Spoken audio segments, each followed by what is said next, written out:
अब है question number 6 उसका ए पार्ट। ठीक है, 6 जो है क्वेश्चन नंबर 6 उसका ए एंड बी पार्ट है। तो सबसे पहले इसका ए पार्ट देख लेते हैं।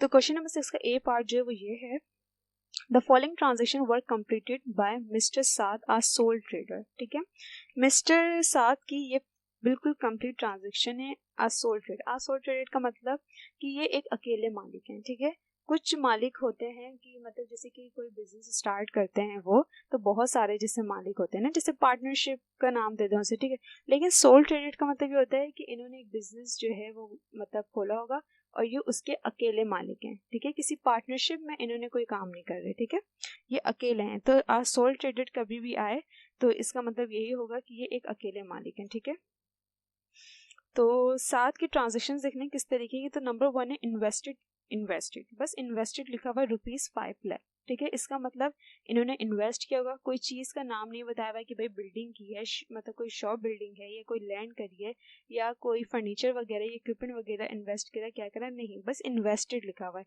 तो जब इस तरीके की कोई बात होगी तो इट्स मीन ये सिर्फ कैश है। ठीक है, तो इसकी एंट्री इस तरीके की बनेगी। देखिए वही जो है, हमें सबसे पहले नाम लिखना होता है। ये 7 ट्रेडर्स हैं। ठीक है, जैन एंट्रीज, यहाँ पे मंथ वगैरह डेट वगैरह की कोई इन्फॉर्मेशन हमें नहीं दी हुई थी क्वेश्चन में। ठीक है, तो हमने लिखी भी नहीं। ठीक है, तो पहली एंट्री जो थी वो इन्वेस्टेड की थी। तो इन्वेस्टेड की सिंपल एंट्री ये बनती है कि कैश डेबिट, साथ में कैपिटल क्रेडिट कर दिया और रुपीज जो थे वो 5 लाख थे, हमने 5 लाख लिख दिया टू रिकॉर्ड इन्वेस्टमेंट बाय साथ। ठीक है, और यहाँ पे सीरियल नंबर आएगा। देखिए कोई डेट तो हमें दी गई नहीं है, तो यहाँ पे सीरियल नंबर आएंगे। तो ये हमने 1 एंट्री कंप्लीट बना ली। सेकंड में जो हमसे पूछा गया है, सेकंड में हमसे पूछा गया purchase merchandise on credit 50,000 from Asim traders and paid 2,000 for transportation on it.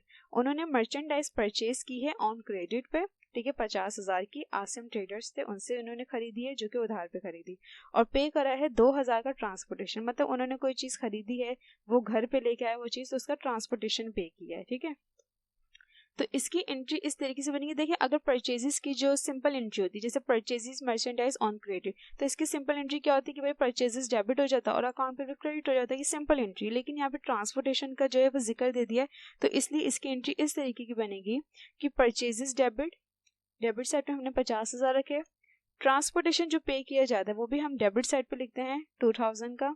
Account payable के साथ हमने आसिम का नाम लिखा, क्योंकि जिससे हमने परचेज की है वो है आसिम, और जो अदायगी करनी है वो हमने आसिम को ही देना है ना पैसे। ठीक है, इसलिए हमने अकाउंट पेबल के साथ आसिम का नाम लिखा, और जो उसको पैसे देने हैं वो 50,000 रुपये देने हैं। ठीक है, और कैश क्रेडिट भी हुआ 2,000 से, क्योंकि ट्रांसपोर्टेशन पे हुआ है तो उसका कैश भी तो गया है 2,000 का, इसलिए हमने क्रेडिट साइड पे 2,000 लिखा है।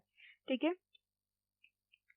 ठीक है, तो ये एंट्री होगी परचेजेस की। परचेजेस के साथ कभी ट्रांसपोर्टेशन आ जाए तो एंट्री इस तरीके की होगी। ठीक है, टू रिकॉर्ड परचेजेस मर्चेंडाइज। ठीक है, ऑन अकाउंट एंड पे कैश फॉर ट्रांसपोर्टेशन। ठीक है, यहाँ पर मैंने जो है वो 2 लाइंस में जो है नरेशन बना दी, लेकिन आप लोग ऐसा नहीं करिएगा। ठीक है, ये बाय मिस्टेक हो गया है मुझसे। ठीक है, लेकिन आप लोग ऐसा नहीं करिएगा, एक ही लाइन में आपने नरेशन बतानी है। ठीक है, या मतलब नरेशन बनानी है और एक ही लाइन में आपको ये बताना है कि मैंने इस एंट्री में ये एंट्री बनाई है बस। ठीक है, उस नरेशन में आपने ये छोटी सी एक्सप्लेनेशन देनी है। ठीक है, तो ये हो गई सेकंड एंट्री हमारी कंप्लीट। ठीक है, थर्ड में उन्होंने कहा है कि sold merchandise on credit ₹16,000 and for cash 15,000 to mister Khalid.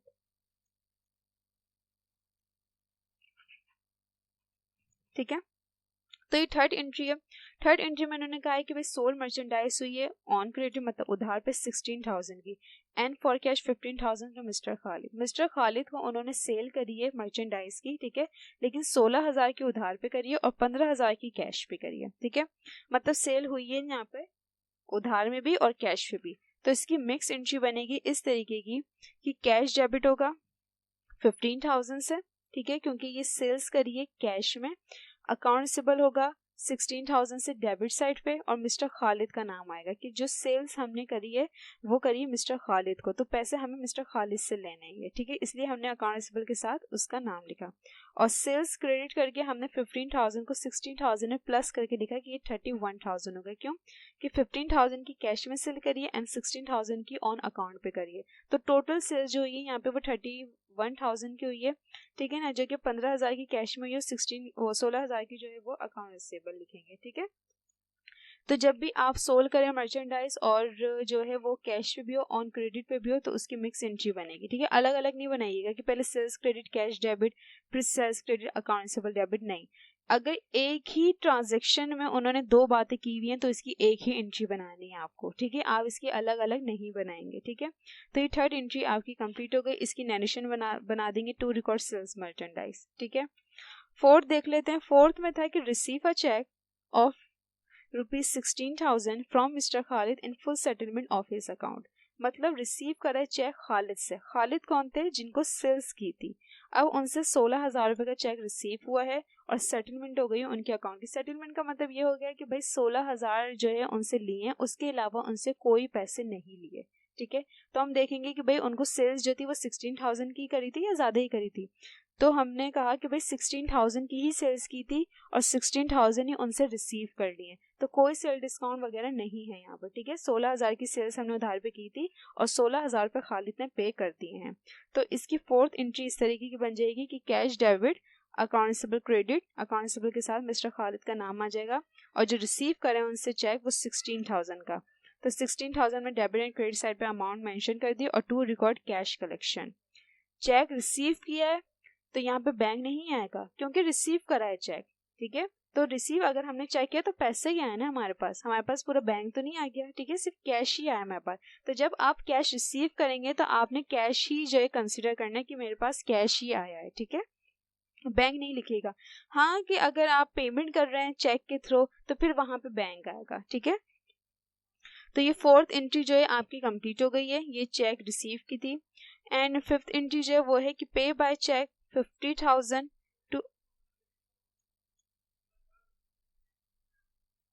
To Asim traders in full settlement of his account, ठीक है।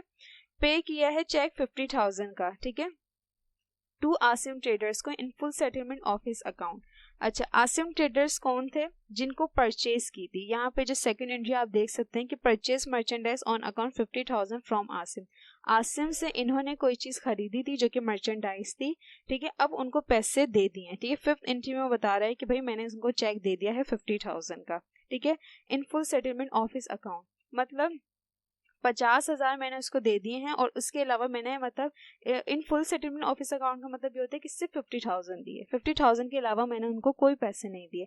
तो हम देखेंगे कि परचेज जो थी ऑन अकाउंट पे वो 50,000 की थी या उसकी ज़्यादा की थी। तो हम देखेंगे भाई हमने जो आसिम से परचेज की थी वो 50,000 की थी और हमने उसको पैसे भी 50,000 ही दिए, ठीक है। तो इसका मतलब यहाँ पे कोई परचेज डिस्काउंट नहीं है। तो जब हम पेमेंट कर रहे होते हैं सप्लायर को और वो भी चेक के थ्रू, तो उसकी एंट्री इस तरीके की बनती है कि अकाउंट पेबल डेबिट होता है, आसिम का नाम आ जाएगा, ठीक है, एंड बैंक क्रेडिट होगा यहाँ पर, ठीक है। मैंने बताया था अगर पेमेंट हम थ्रू चेक कर रहे होंगे तो फिर बैंक क्रेडिट होगा, ठीक है। लेकिन अगर चेक रिसीव कर रहे होंगे तो डेबिट साइड पे कैश ही आएगा, बैंक नहीं आएगा, ठीक है। तो ये मैंने टू रिकॉर्ड पे टू क्रेडिटर्स लिख दिया यहाँ पे कि मैंने जो पेमेंट करी क्रेडिटर्स को करी कितने की, 50,000 की, दोनों जगह पे लिख दिया मैंने, ठीक है। तो फिफ्थ एंट्री भी आपकी कंप्लीट हो गई। सिक्स एंट्री में ये कहा था कि receive a cheque from mister Khalid deposit in the bank. Mister Khalid से जो रिसीव किया था चेक वो डिपॉजिट कर दिया है बैंक में। तो हम देखेंगे मिस्टर खालिद से कौन सा चेक जो है वो रिसीव करा था। तो हम देखेंगे ये फोर्थ एंट्री वाला, ठीक है। फोर्थ ट्रांजेक्शन जो यहाँ पे दी हुई थी कि receive a cheque of ₹60,000 from mister Khalid in full settlement of his account, ठीक है। तो 16,000 का मिस्टर खालिद से हमने चेक लिया था जो कि 6 ट्रांजेक्शन में वो कह रहे हैं कि अब वो डिपॉजिट कर दिया है, ठीक है। यहाँ पे कोई मतलब अमाउंट तो नहीं बताइए ना, बस वो कह रहे हैं जो खालिद से रिसीव किया था अब वो डिपॉजिट हो रहा है। तो हम देख लेंगे खालिद से जो रिसीव किया था चेक उसकी अमाउंट क्या है। तो यहाँ पे 16,000 इसकी अमाउंट थी जो कि अब हम बैंक में डिपॉजिट कर देंगे। तो 6 एंट्री हमने ये बनाई कि बैंक डेबिट कैश क्रेडिट, 16,000 का जो चेक हमने रिसीव किया था वो डिपॉजिट करा दी, यहाँ पे हमने अमाउंट मेंशन कर दी और नरेशन बना दी कि to record cash receive deposit into bank, कि हमने जो कैश रिसीव किया था वो हमने बैंक में डिपॉजिट कर दिया है, ठीक है। बैंक में डिपॉजिट करने की कैश की जो एंट्री होती है वो बिल्कुल फिक्स है कि बैंक डेबिट होगा एंड कैश क्रेडिट होगा, ठीक है। अब हम 7 एंट्री देख लेते हैं। 7 एंट्री में था कि mister Saad purchase a mobile phone for his personal use from the business cash 5,000 का। मिस्टर साद कौन थे? ऑनर थे, ठीक है ना। तो मिस्टर साथ ने एक मोबाइल फोन परचेज किया है पर्सनल यूज के लिए और बिजनेस से कैश निकाला है, ठीक है ना। तो जब ये होता है कि भाई देखो यहाँ पे विड्रॉ की कोई बात नहीं है ना, यहाँ पे बस वो कह रहे हैं कि भाई मिस्टर साथ ने जो है वो मोबाइल परचेज किया पर्सनल यूज के लिए। पर्सनल यूज की बात है या विड्रॉ की बात है, वो ड्राइंग होता है, ठीक है ना, कि उन्होंने अपने पर्सनल यूज के लिए बिजनेस से कैश निकाला है, किसके लिए, मोबाइल उन्होंने परचेज किया। तो हम इसकी ड्राइंग की एंट्री बनाएंगे, ठीक है। तो ड्राइंग की एंट्री इस तरीके से बनेगी, ड्राइंग डेबिट कैश क्रेडिट, ठीक है, क्योंकि देखिए मोबाइल परचेज किया है। ड्राइंग की एंट्री ये नहीं होती कि जो चीज जो है वो ओनर परचेज कर रहा है आप वो क्रेडिट साइड पे लिखें और डेबिट साइड पे ड्राइंग लिखें, नहीं, बिजनेस से जो चीज विड्रॉ होगी क्रेडिट साइड पे उस चीज का जो है हम नाम लिखा जाएगा, ठीक है, वो नाम हम मेंशन करेंगे। तो यहाँ पे मिस्टर साथ परचेज करें मोबाइल फोन, इससे हमें कोई लेना देना नहीं है, ठीक है, बस ये देखना है कि उन्होंने बिजनेस से क्या विड्रॉ किया है। तो हमने लिखा भाई फ्रॉम द बिजनेस कैश, ठीक है, पर्सनल यूज के लिए बिजनेस से उन्होंने कैश विड्रॉ किया है, ठीक है। तो सिंपल एंट्री ये होगी, इसकी 7 एंट्री हम ये बनाएंगे कि ड्राइंग डेबिट कैश क्रेडिट, कितना कैश निकाला है इन्होंने 5000 का, और टू रिकॉर्ड विड्रॉ कैश लिख देंगे बस हम, ठीक है। ड्राइंग की जब भी आप एंट्री बनाएंगे पर्सनल यूज की जो एंट्री होगी उसमें ये देखिएगा कि बिजनेस से वो क्या चीज विड्रॉ कर रहा है, वो चीज क्रेडिट साइड पे हम मेंशन करेंगे, ठीक है। उस पैसों से वो क्या खरीद रहा है क्या नहीं खरीद रहा है इससे हमें कोई लेना देना नहीं है, ठीक है। फिर हम 8 एंट्री देखते हैं। 8 एंट्री में यहाँ पे था कि pay rent in advance by a cheque of ₹10,000 for office building. Office building थी, उसका रेंट दिया है, ठीक है, जो कि चेक के थ्रू दिया है, लेकिन एडवांस में। एडवांस का मतलब ये होता है भाई उसका जो है वो मंथ, मतलब रेंट का जो मंथ आया नहीं, हमने उसको पहले ही दे दिया, ठीक है ना। तो अगर ये सिंपल ये होता है कि भाई वो रेंट का उसने किराया अदा किया है, तो इसकी एंट्री क्या होती है भाई, मैं ये कहता है कि भाई रेंट एक्सपेंस डेबिट, ठीक है, और यहाँ पे चेक के जरिए इसने रेंट एक्सपेंस पे करा तो बैंक क्रेडिट कर दी थी मैं, ठीक है। लेकिन यहाँ पे जो रेंट है वो एडवांस में पे कर रहा है, ठीक है।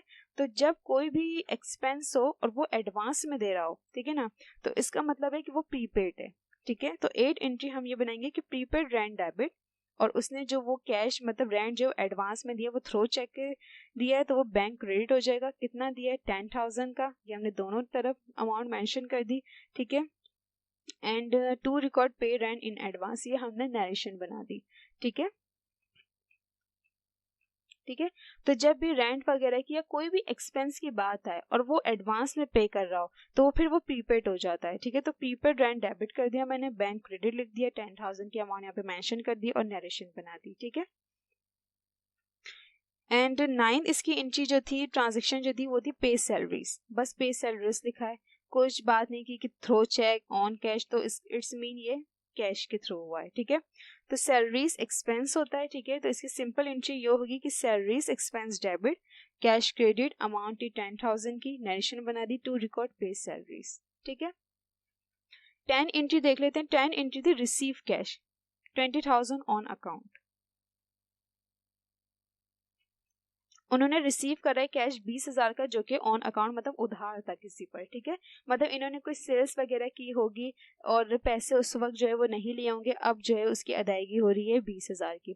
तो जब भी कैश रिसीव की बात होती है तो उसकी एंट्री बिल्कुल सिंपल है, ये बनती है कि कैश डेबिट, ठीक है, एंड अकाउंट रिसीवेबल क्रेडिट,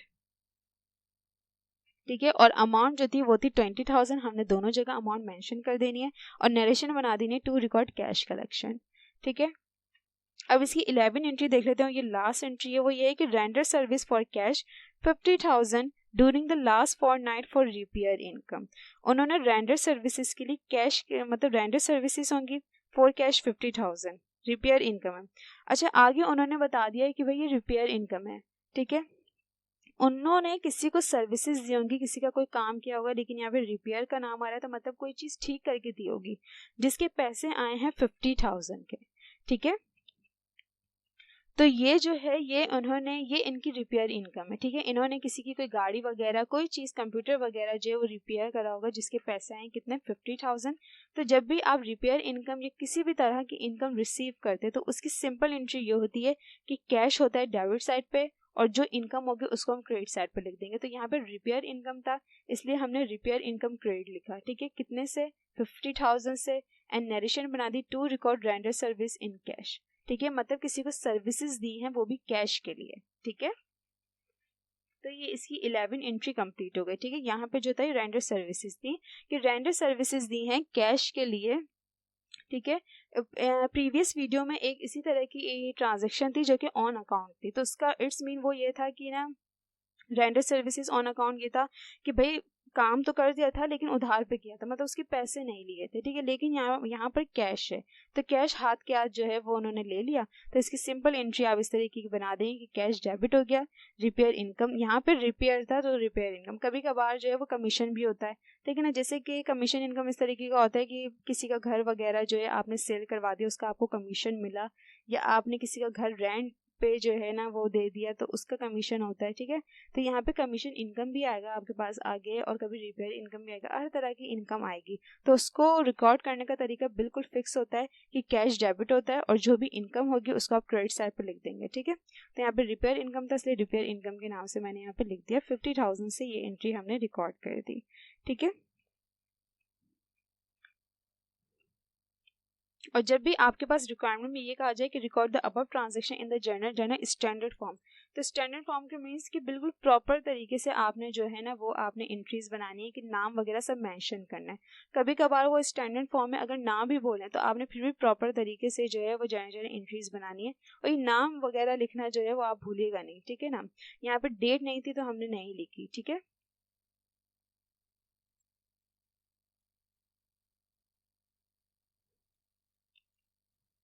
तो क्वेश्चन नंबर ये जो 6 का ए पार्ट है ये कंप्लीट हो गया आप लोगों का।